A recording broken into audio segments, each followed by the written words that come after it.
Hello viewers, আসসালামু আলাইকুম। কি অবস্থা সবার? যাদের কোনো কিছু খেতে ইচ্ছে করছে না, আজকের রেসিপিটি শুধুমাত্র তাদের জন্য। আজকে আমি শুটকির ভুনা তৈরি করে দেখাবো। আর এর জন্য আমি 4টি শুটকি নিয়েছি। এগুলো পোয়া মাছের চাপা শুটকি। শুটকিগুলোকে আমি খুব ভালোভাবে পরিষ্কার করে ধুয়ে নিয়েছি। এবার একটি প্যানে পরিমাণ মতো তেল দিয়ে দেবো রসুন কুচি। রসুন কুচিগুলোকে কিছুক্ষণ ভালোভাবে ভেজে নেব। এই শুটকির ভুনা রেসিপিতে রসুন কুচি অবশ্যই দিতে হবে। রসুনগুলো ভাজা হয়ে গেলে এই পর্যায়ে আমি এর মধ্যে দিয়ে দেবো পেঁয়াজ কুচি। রসুনের সাথে পেঁয়াজগুলোকেও খুব ভালোভাবে ভেজে নেব। রসুন এবং পেঁয়াজের পরিমাণটা একটু বেশি দেওয়ার চেষ্টা করবেন, কারণ শুটকির ভুনার মধ্যে রসুন এবং পেঁয়াজ বেশি দিলে শুটকির ভুনাটা খেতে অনেক বেশি ভালো লাগে। ভাজা হয়ে গেলে এই পর্যায়ে সামান্য পরিমাণ পানি দিয়ে দেব।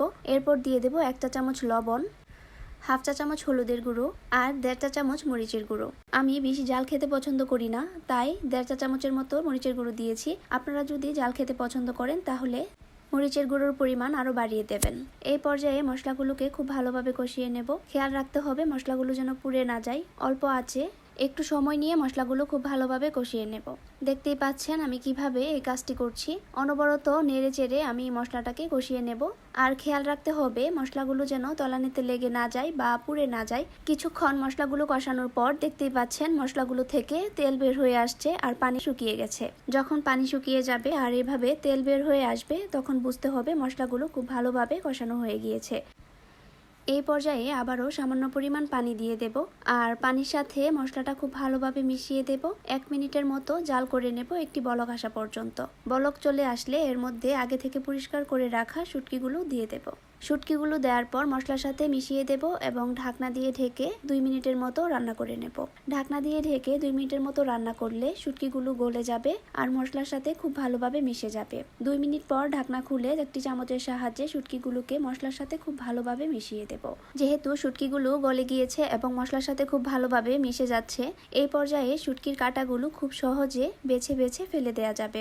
আমি চামচের সাহায্যে শুটকির কাঁটাগুলো বেছে ফেলে দিয়েছি। চুলার আঁচ মিডিয়ামে রেখে অনবরত নেড়ে চেড়ে এই পর্যায়ে শুটকিগুলোকে রান্না করতে হবে। চুলার আঁচ বাড়িয়ে দিলে তলানিতে লেগে যাবে আর শুটকির ভুনা পুড়ে গেলে খেতে ভালো লাগবে না, একটা বাজে স্মেল চলে আসবে। তাই একটু সময় নিয়ে শুটকির ভুনাটাকে রান্না করতে হবে। কিছুক্ষণ রান্না করার পর যখন দেখতে পাবেন পানি শুকিয়ে যাচ্ছে এবং তেল বের হয়ে আসছে, ওই পর্যায়ে বুঝতে হবে আপনার শুটকির ভুনাটি তৈরি হয়ে গিয়েছে। দেখুন আমার শুটকির ভুনার মধ্যে কোনো পানি নেই এবং তেলগুলো উপরে ভেসে আসছে। এখন বুঝতে হবে আমার শুটকির ভুনা তৈরি হয়ে গিয়েছে। এবার আমি চুলা অফ করে দেব এবং গরম গরম পরিবেশন করব।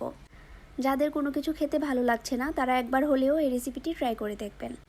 আশা করি আপনাদেরও এই রেসিপিটি অনেক ভালো লাগবে। আজকে এই পর্যন্তই। সবাই সুস্থ থাকবেন, ভালো থাকবেন। আর আমার এই ভিডিওটি ভালো লাগলে শেয়ার করে দেবেন। আল্লাহ হাফেজ।